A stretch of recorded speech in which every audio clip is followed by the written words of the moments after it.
बऱ्याचदा जेव्हा आपण मॉलला बाहेर फिरायला जातो ना, तेव्हा तिथे असे हे चॉकलेट पाव असतात आणि ते बरेचसे महाग असतात. आज तेच चॉकलेट पाव अगदी स्वस्तात मस्त आणि घरच्या घरीच परफेक्ट पद्धतीने बनवणार आहोत.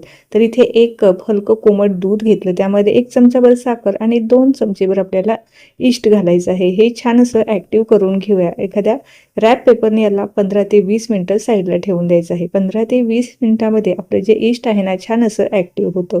आता त्यानंतर इथे मी साधारणतः 350 ग्रॅम एवढा मैदा घेतलेला आहे. तुम्हाला जर गव्हाचं पीठ घ्यायचं असेल तर तेही घेऊ शकता. छान चाळून घ्यायचं आहे. चिमूटभर मीठ टाकलं, 2 चमचे दही घालायचं आहे आणि जे आपण ॲक्टिव्ह केलेलं यीस्ट आहे ते आपल्याला ह्या मिश्रणामध्ये घालायचं आहे. थोडं थोडं पाणी टाकून आपण मध्यम घट्ट हा पिठाचा गोळा मळून घ्यायचा आहे. आता सगळ्यात महत्त्वाची स्टेप, हा जो गोळा आहे ना, आपल्याला एक 10 ते 15 मिनिटं छान असं मळून घ्यायचं आहे, सॉफ्ट करून घ्यायचं आहे. हलकासा सॉफ्ट झाला का त्यामध्ये 50 ग्रॅम बटर घालायचं आणि अजून 5 ते 7 मिनिटं अजून हा गोळा मळून घ्यायचा आहे. जोपर्यंत पिठाचा गोळा अतिशय असा मऊ गुळगुळीत होत नाही तोपर्यंत.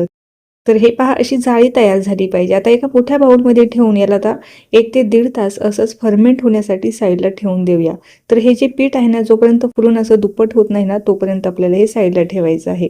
1 ते 1.5 तासानंतर हे छान असं जाळीदार तयार होतं. पुन्हा एकदा हाताने मळून घ्यायचं आहे आणि असे छोटे छोटे बॉल्स आपल्याला तयार करून घ्यायचे आहे. आता साधारणतः इथे मी 40 ग्रॅम वजनाचे हे बॉल तयार करून घेतलेले आहे. तयार झाल्याच्या नंतर सुद्धा आपल्याला हे जोपर्यंत फुलत नाही ना, तोपर्यंत साईडला ठेवून द्यायचे आहे, साधारणतः अर्धा ते पाऊण तासासाठी.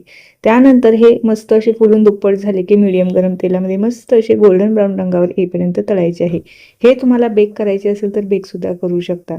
तर मस्त असे आपले मॉलसारखे बोंबोलोनीस या ठिकाणी खाण्यासाठी तयार झालेले आहे. मधोमध छेद केलेला आहे आणि त्यामध्ये चॉकलेट फिल केलेलं आहे. वरतून थोडीशी साखर पावडर सुद्धा स्प्रिंकल केलेली आहे. तर मग कशी वाटली रेसिपी? आवडल्यास लाईक आणि फॉलो जरूर करा.